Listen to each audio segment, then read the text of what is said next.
Merhabalar sevgili Aslan ve yükselen burcu Aslan, Ay ve Stellium Aslanlar'da dinleyebilir arkadaşlar derken ilk kartımız uçtu arkadaşlar, gördünüz. Azize ile başladık. Hoş geldin sevgili Aslan burcu. Umarım sağlığın, sıhhatin, keyfin yerindedir.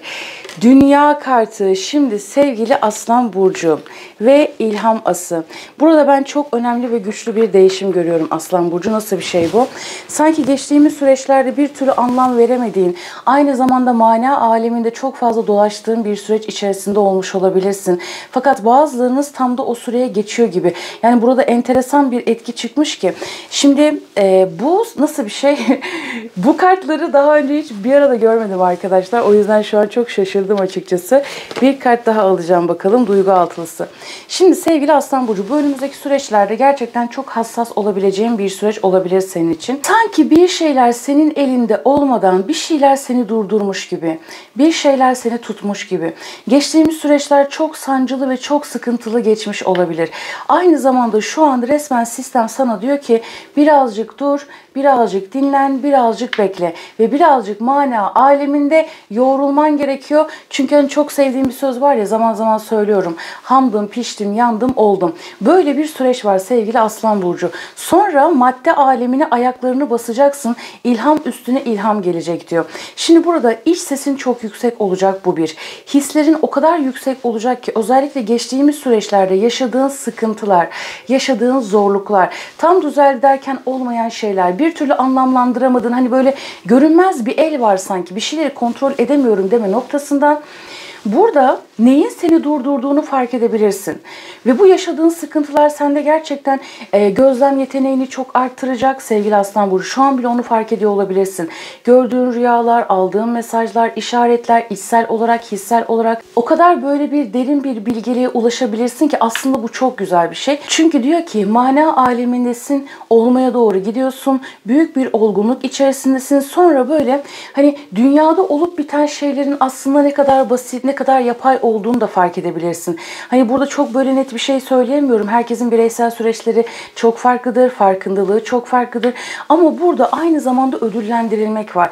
Yani hislerin çok yüksek olacak, algıların çok açık olacak. Bak önümüzdeki süreçlerde bu 6 gün, 6 haftalık süre içerisinde özellikle algıların çok yüksek olacak. Yeni fikirler akabilir zihnine, kalbine, ruhuna. Akışta pek çok şeye sahip olabilirsin ve pek çok bilgi sana akabilir gibi. Yani bir şey yapmak istiyorsun. Evet, aslında bu böyle yapılıyor gibi. Ya gündelik hayatında da bir şeyin sonucunu öğrenmek istiyorsun, anlamlandırmak istiyorsun.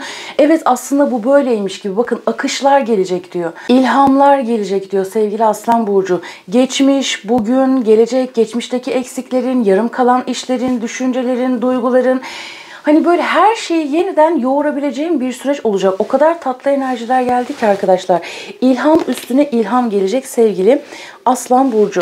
Ve burada farklı bir şeylere doğru gitmek var. Yeni bir ortaklığa başlayabilirsin. Yeni planlamalar içerisinde bulunabilirsin. Hayatınla ilgili geçmişte yarım bıraktığın, başladığın, istediğin ama yarım bıraktığın bir iş, bir meslek, bir konu olduysa bu tekrar gündemine gelecek diyor. Özellikle bu 6 haftalık süre içerisinde. Ama 10 güne niyet aldım. 10 günlük süre içerisinde bununla ilgili gelişmeler olacak. 6 haftalık süre içerisinde de evet, artık hani bir şeyler netleşiyor ve bütün eksikliklerimi tamamlıyorum. Artık hani önümü görmeye başlıyorum.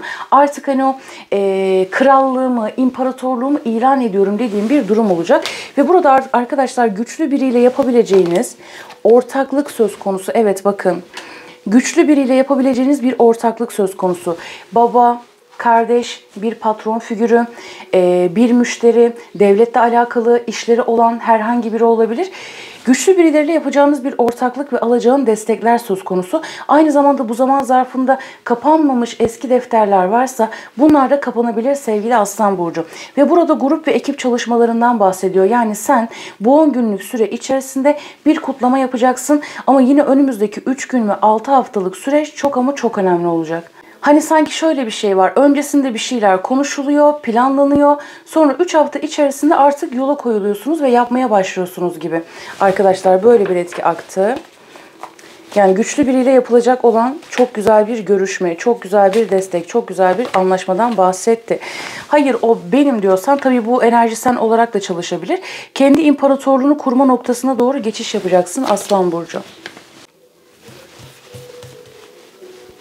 Yaklaşık olarak geçtiğimiz 7 ay öncesinde başlattığım bir iş var. Bu bir fikir, bir düşünce, bir başlangıç. Yani bir şeyler başlamış ve emek vermişsin 7 ay boyunca. 7 ay öncesinde başlattığım ve 7 ay boyunca da emek verdiğim bir konudan bahsediyor. Bu 10 günlük süre içerisinde bununla ilgili bir gelişme olacak. Yani beklediğim bir haber, bir işin gelişmesi, bir durumun sonuçlanması ile ilgili güzel bir etkiden bahsetti. Bu 10 günlük süre içerisinde bunun olacağını söyledi. Duygular kesinlikle çok yüksek. Bu aralar yani bu 10 günlük süre içerisinde özellikle ilhamla ilgili, yani sanatla ilgili konularla ilgilenen arkadaşlarım özellikle gerçekten ortaya çok farklı işler çıkartabilirsiniz arkadaşlar. İlham üstüne ilham yağacak. Yani burada hem maddedesin hem de manadasın sevgili Aslan Burcu. Her iki taraftan da akış çok yüksek, bolluğun, bereketin çok yüksek. Tekrar eden döngülerden çıkacaksın. Hani bir şey yaşıyorum tam bitti derken tekrar yaşıyorum. Bir şey yaşıyorum tam bitti derken tekrar yaşıyorum derken burada bir tamamlanma söz konusu olacak senin için. Hislerin çok yüksek, gördüğün rüyalara, işaretlere, mesajlara dikkat et sevgili Aslan Burcu. Peki bakalım şöyle bir karıştıralım. İlham dokuzlusu. İmparatoriçe, yani burada ne söyleyeyim ki, bereket üstüne bereket. Aynı zamanda arkadaşlar dişil enerjiler için söylüyorum. Tabii bu beyefendi arkadaşlarım için de geçerli. Dişil enerjiniz baskınsa ve ona sahip çıkabiliyorsanız, onu koruyabiliyorsanız arkadaşlar, merhametli ve doğurgan tarafınız diyelim, anaç tarafınız diyelim. Herkes biliyordur zaten artık, o yüzden çok hani anlatmaya gerek yok. Burada özellikle dişil enerjilerin çok daha onurlandırılacağı bir süreç olacak. Bereketiniz artacak, doğurganlığınız, üretkenliğiniz artacak. Aynı zamanda dişil enerjilerden, hanımefendilerden gelecek olan destekler söz konusu senin için. Şimdi burada parayla ilgili borç, alacak verecek gibi konuların varsa, burayla ilgili uğraştığın meseleler artık son bulabilir sevgili Aslan Burcu. Ve burada diyor ki bak, küçük detaylarda kaybolmak yerine, yani böyle ince ince hesaplar yapmak yerine büyük resmi görmen lazım. Yani tam olarak hani o dünyaya dışarıdan bakmak gibi düşünün arkadaşlar. Böyle incik cincik öyle mi olur böyle mi olur, işte bir şey yapıyorsun, ay şu eksik bu eksik, ya da işte para konularında da aynı şekilde böyle küçük hani incik cincikle uğraşmak yerine büyük resmi görmen senin için çok önemli olacak diyor. Bu birinci uyarı. Özellikle iş ve kariyer konularıyla ilgili, üretkenliğinle ilgili, kendini göstermeyle ilgili, yeteneklerini ortaya sunmayla ilgili yeni gelir kapıları açılacak senin için ve bu senin için çok uzun vadede gerçekten sana güzel getiriler getirecek. Yani bunu somut olarak da görüyor olacaksın Aslan Burcu. Geçtiğimiz 3 aydır, 7 aydır artı eksi olarak alabilirsiniz. Parayla ilgili, kariyerle ilgili ya da halletmen gereken işlerle ilgili. Bir türlü netleşmeyen durumlar varsa bu 10 günlük süre içerisinde bunların netleşmeye başladığını görebilirsin aynı zamanda. Yine geçtiğimiz süre zarfında, mesela geçtiğimiz bir hafta öncesinde, en az bir hafta öncesinde bazı zıtlaşmalar yaşamış olabilirsin. Bazı yüzleşmeler yaşamış olabilirsin. Buralarla ilgili de bir barış imzalayacaksın diyebilirim sevgili Aslan Burcu. Ses altılısı. Yani burada gidiyorsunuz arkadaşlar, savaş arabası. Şimdi şu savaş arabasına bir tane kart alalım. Bir tane daha alalım. Yani bilinmezlikler var, korktuğun şeyler var, gitmek istiyorsun, bir şeyleri değiştirmek istiyorsun, yer değiştirmek olabilir, taşınmak olabilir, iş değiştirmek olabilir, ülke değiştirmek olabilir. Bilinmezlikler ve belirsizlikler var, fakat ne olursa olsun hayatının kontrolü senin elinde olacak. Senin elinde olacak, kafa çok karışık. Bakın bazılarınız komple bir şeyleri değiştirmek istiyorsunuz. Yani komple ülke değiştirmek olabilir, şehir, yani her anlamda iş değiştirmek olabilir. Komple bir şeyleri değiştirmek istiyorsun ama kafan çok karışık, bilinmezlikler çok fazla, belirsizlikler çok fazla. Bu noktada kartların mesajı sana diyor ki kalbinin sesini dinle. Yani gerçekten nerede kendini huzurlu hissedeceksen oraya odaklan. Oraya odaklan ve orayı dinle diyor sevgili Aslan Burcu. Yine burada şimdi küçük bir etki olarak alabilirsek, eğer bu 10 günlük süre içerisinde trafikte birazcık dikkat etmende fayda var. Bazılarınızda araç alma, araç değiştirme gibi konularınızda gündeminize gelebilir. Araçla ilgili konular gündeminize gelebilir arkadaşlar. Bu belirsizlik ne olacak diyelim. Çünkü burada hani seçenekler çok fazla, alternatifler çok fazla ama hepsi senin için çok sağlıklı değil. Bilinmezlik var. Yani gitmek istiyorsun, bir şeyleri kontrol etmek istiyorsun, edemiyorsun. Ciddi anlamda bir bilinmezlik var ve gül olmuşsu. Sevgili Aslan Burcu, bu belirsizlikler bitecek. Özellikle aile ve aile gibi gördüğün kişilerden destek alacaksın. Bunlar senin ruh ailen de olabilir sevgili Aslan Burcu. Peki bakalım buradan ne gelecek diyelim arkadaşlar. Aslan Burcu için gelecek olan mesajlar nelerdir diyelim.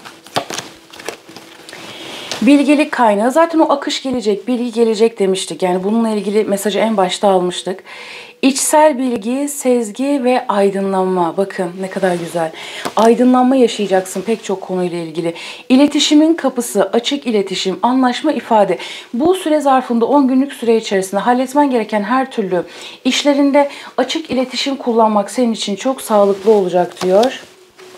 Ve dönüşüm kapısı, değişim, yenilenme ve yeni başlangıçlar. Bakalım arketipten ne gelecek diyelim. Aslan burcu arkadaşım için arketip mesajı nedir diyelim. Yazman geldi. Olumlu nitelik, bilgiyi korumak sevgili Aslan burcu. Peki gölge taraf nedir dediğimde olguları değiştirmek veya başkalarının çalışmalarına sahip çıkmak. Bu düşmemen gereken hal ötüsüm. Yani şöyle, tabii bunu senden de yapabilirler pek tabii ki. Peki. Arkadaşlar orayı hiç özetlemeyeyim. Ya şöyle, başkasının işine sanki kendi işinmiş gibi sahip çıkmak. Buna dikkat et diyor. Mesela bunu karşı taraf da yapabilir. Senin işine sanki kendi işiymiş gibi sahip çıkabilir. Anlatabiliyor muyum? Bunu bu şekilde öne sürebilir. Buna dikkat etmek gerekiyor dedi. Çocuk ve doğa, olumlu nitelikler, hayvanlarla arkadaşlık, doğa ruhlarıyla iletişim. Bakın bu da verilecek. O kadar güzel bir akış var ki sizde. Gölge nitelikler nedir dediğimde hayvanları, insanları ve çevreyi taciz etme eğilimi. Tabii bu şekilde davrananlar olursa onlara karşı da haklarını savunabilirsin Aslan burcu. Çocuk, ebedi, olumlu nitelikler, bedenen, zihnen ve ruhen genç kalmayı azmetmek, her şeyi yeni bir gözle görme yetisi ne kadar güzel. Yepyeni enerjiler geliyor, güzellik geliyor, gençlik geliyor, bereket geliyor. Her şey ve hayatı bambaşka gözlerle bakma yetisi verilecek diyor. Peki gölge taraf nedir dediğimde büyüme ve sorumluluk alma konusunda yetersizlik, fiziksel güvenlik için başkalarına aşırı bağımlılık. Bu da düşmemen gereken taraf sevgili Aslan burcu. Her şey güzel, kalbine göre olsun. Kendine çok iyi bak. Zorun kolaylaşsın. Hepimizin zoru kolaylaşsın. Görüşmek üzere. Hoşça kal.